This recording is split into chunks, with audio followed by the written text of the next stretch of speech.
For WeAreSC.com, I'm Angel Viscarra, joined by Garry Paskwietz and Darrell Rideaux following USC's Tuesday practice of Notre Dame week. And guys, last week of the season, this is a USC team looking for a big win this week just to get bowl eligible. Kind of hard to even fathom that considering where we started the year. But Garry and Darrell, I'll start with you, Garry. If you're Clay Helton, this is a team coming off a tough loss to UCLA last week. What's one of the things maybe you can do to maybe jumble around a program that just feels really stagnant right now? I'll tell you one thing I would do, Angel, is I would look to the defensive side of the football, and I would get number one, Palai'e Naoteote in there. This is a kid who brings a lot of energy, who flies around and can hit people. Yeah. And I think this USC team needs that kind of energy right now. We didn't see him, surprisingly, on defense against UCLA. So I know he's only one guy, but boy, he would be in the lineup in some way, shape, or form for me on Saturday. All right, Darrell, you? Yeah, and well, considering about Naoteote, when you think about somebody like him who can energize that side of the ball, I would turn on the offensive side and say, look, you're kind of beat up at the running back position. Maybe it's time to, start bringing in some of them younger guys, those freshmen, and see what they can do in the backfield. Or, in my opinion, you might want to think about Jack Sears and the type of energy he can bring by giving Notre Dame something else to think about if you're able to create some packages with him doing those RPO run options. All right, and considering the run game for USC, Darrell, you talked to Clay Helton a little bit today about having patience running the ball. We know Notre Dame brings it from the front seven perspective defensively.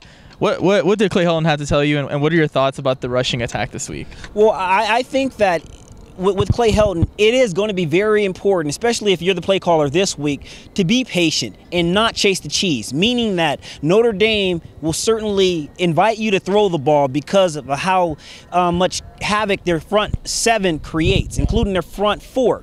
But it is important that you create those sharp edges and you pull, you have some pulling guards, some traps to create a running game, which will allow for JT to throw the ball in rhythm. Too many times this season, we found this offense to become one-dimensional, and it's hurt them. Throw caution to the wind this week. Be disciplined in what you're doing in your play calling, and create situations where it gives you the illusion of running the ball, which forces Notre Dame to keep it honest. All right, sweet. Let's jump over to the defensive side, Garry. This year, there's been highs and lows on the defensive side, a lot of injuries, but we're chatting a little bit about one guy who you've really appreciated, his endurance all year. Well, Marvell Tell is a guy who has been our one solid guy at safety. We've had injuries galore next to him, but you have to respect the way Marvell has gone about his business. He's been that steady presence, and I really like in recent weeks, it's kind of been an all-senior group back there in the secondary, the way they moved Ajane back, moved Lockett into the slot, and I know Darrell really appreciating the way that Isaiah Langley has stepped up his game, a couple interceptions, and some very solid play. So I'm looking to that secondary this week to do some good things against an Irish passing attack that hasn't really been lighting it up lately. And when you talk about the likes of an Isaiah Langley, I couldn't be more than proud of how he's responded to all the adversity, all the questions about opposite of Iman Biggie Marshall. Yeah. Well, the last 3 weeks, he solidified that position, playing great football and making crucial interceptions, not just possessing the ball or intercepting the ball, but in the end zone. A 2-point conversion that he intercepted. And then last week in the end zone, again, a great athletic move to come down with that ball.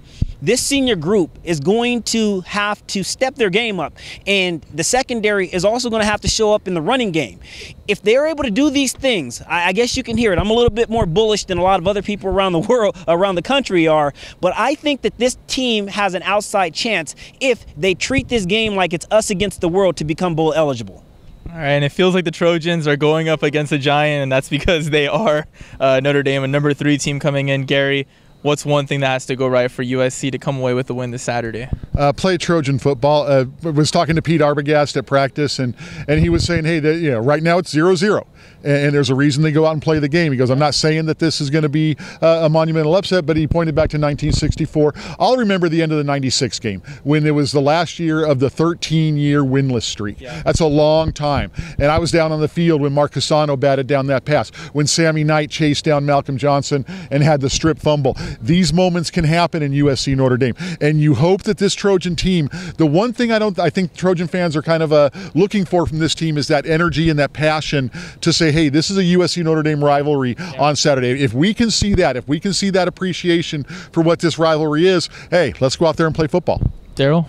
And I look no further than my senior year, 2002, the year that Carson Palmer won the Heisman Trophy. Prior to then, we were 0-3. We had lost every year to Notre Dame, and we had to summon those demons. And it not that it took an outer body experience for us, but it took a certain amount of focus, determination to overcome our own demons of losing to these guys. And in the Coliseum, all I can ask for of the seniors and the underclassmen is to come out here and play this game with passion the way that you know how, in the Coliseum, and represent. If you do that, you will give yourself a fighting chance to contend and compete. And there is no greater feeling than to knock off an undefeated, third in the country Notre Dame team and knock their chances out of being in that playoff. If you're not going to be there, then certainly play the role of a spoiler. That's all that one can expect as a former alum of this great university. Fantastic. Well, the Trojans have a tall test this Saturday at the Coliseum. We'll be there with all the coverage you folks need. For Angel Viscarra, Garry Paskwietz, and Darrell Rideaux, you're watching WeAreSC.